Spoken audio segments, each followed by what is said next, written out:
right, perfect. Okay, good.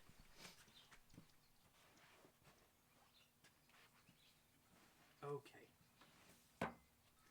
All right. So the next question that I have is, starting any school institution has its own set of challenges, but Maxwell did things very differently. So for Maxwell itself, what were some of the most challenging parts of starting an international Baha'i school?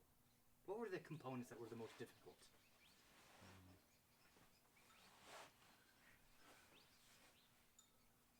I think it was the human element, because it was not just picking up a curriculum and teaching from a curriculum book. It was taking things that we believed in, such as the hidden words. And one of our objectives was because the hidden words are the essence of the revelation. Now, if you think of that, and you begin study groups around that, and so you have a section of days, weeks, whatever it takes to immerse yourself in it with your colleagues. So we would form groups, and then those for the next sessions we have other groups. And I remember one group that we made out of the spouses, particularly of all of the teachers and the staff and so on, at Maxwell. And it was focused, without them even knowing it in the beginning. We had 8 or 10 people, 12 max. And they'd come over to our house one evening a week. And I started that particular one with how important they were for the evolution of Maxwell. Because You're talking about the spouses in specific? Yeah. The spouses of the staff members. Not the staff, the spouses. Interesting. And that I wanted them to not only feel, but to understand that they were part of the whole process, from how they view their service. So right off, I wanted them to understand that they have this service. You and your spouse, for example, you've come here to serve humanity, serve the children, and that part of this service is the very fact that you with your spouse have made the decision to come here.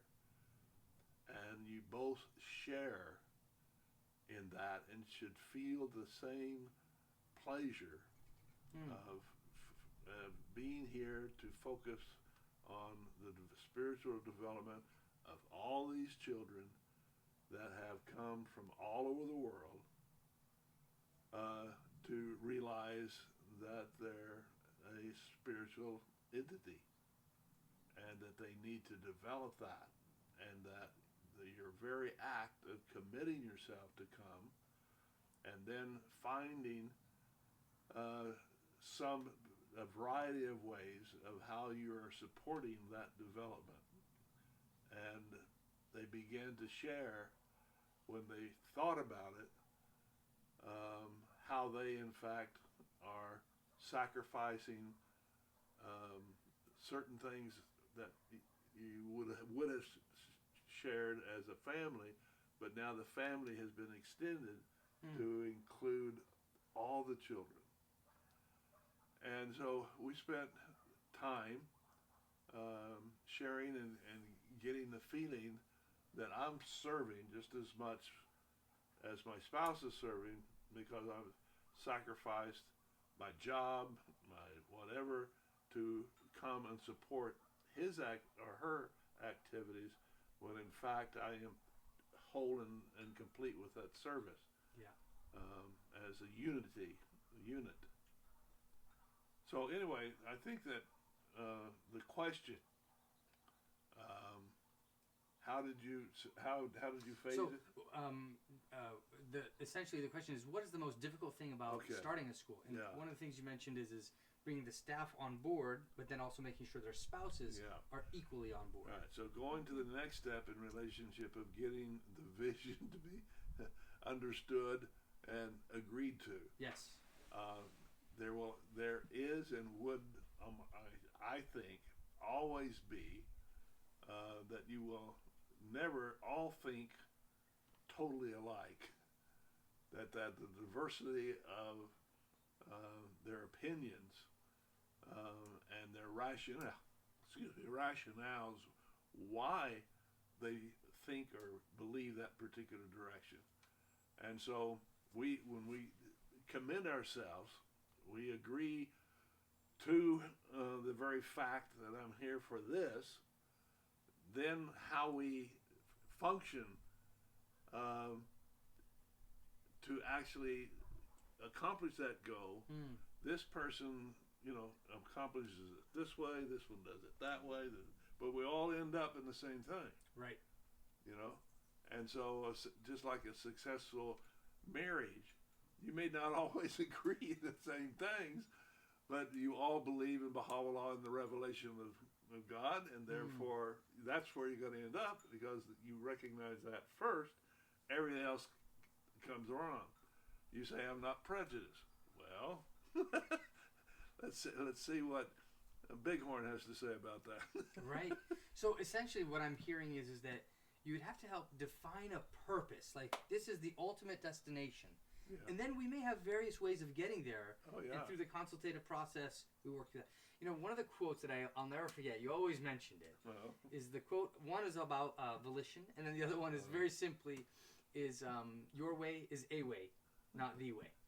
Right? And so this stuck very commonly in our consultative process, so that when we were describing how we should approach something, there was multiple ways to work on it. Yeah, So absolutely. that's the same process that you had, I assume. Yes, and the same thing happened with the students too. The students came and they had to learn how to live with unity with diversity. Yes.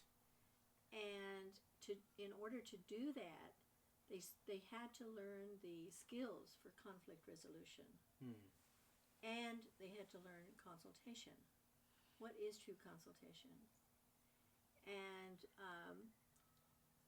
the dorm parents actually did a training or an experiment on consulting. And the way it worked, and it really improved our consultation.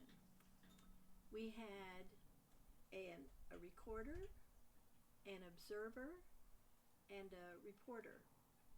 And what was happening was that every time a male spoke, that was recorded. Not who, but how many numbers I'm talking.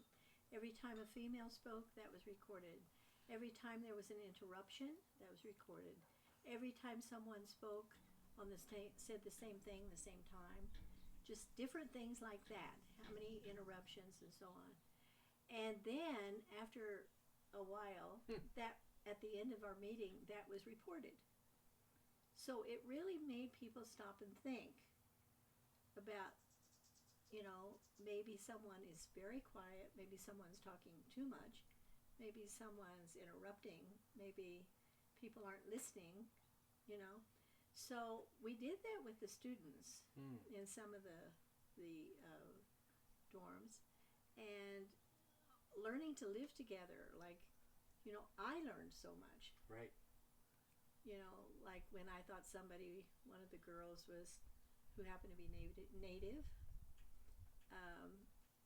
and I thought she was very depressed, and she was going out to the end of the dock when the rain started and looking at the lake, and I got scared. I was talking to her mom every day, and finally I learned that, well, where we come from, the natives go out and stand in the rain, and they're happy. Right. Right. She's not going to commit Don't worry about suicide. it. Right. It's Do it not all a the time. danger. Right. There's no red flags. Right. It's a cultural thing. So it's like the students too, everybody learning to appreciate the differences and love the differences, but have unity. And do whatever that we're looking at that particular time. Is it inhibiting us from reaching the goal, or is it supporting us? Is it encouraging us?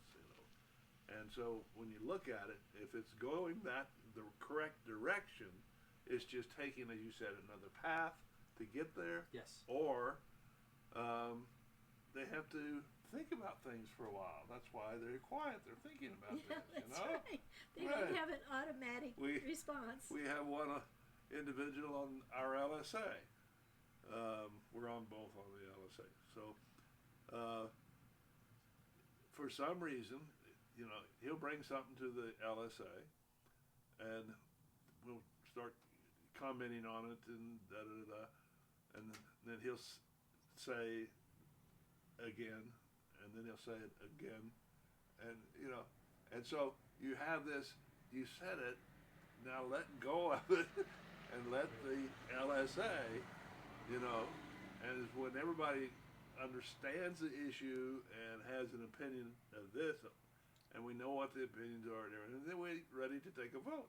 We don't have to keep trying to sell it, Right. We're not a car salesman or anything like that, and so it's interesting, if you happen to serve on an LSA and you just kind of look at it as, that's been said several times, but maybe not in the same way. Right. And, And detachment itself is baked into the concept Yeah. of consultation. Okay. I'd like to bring to the table on this issue.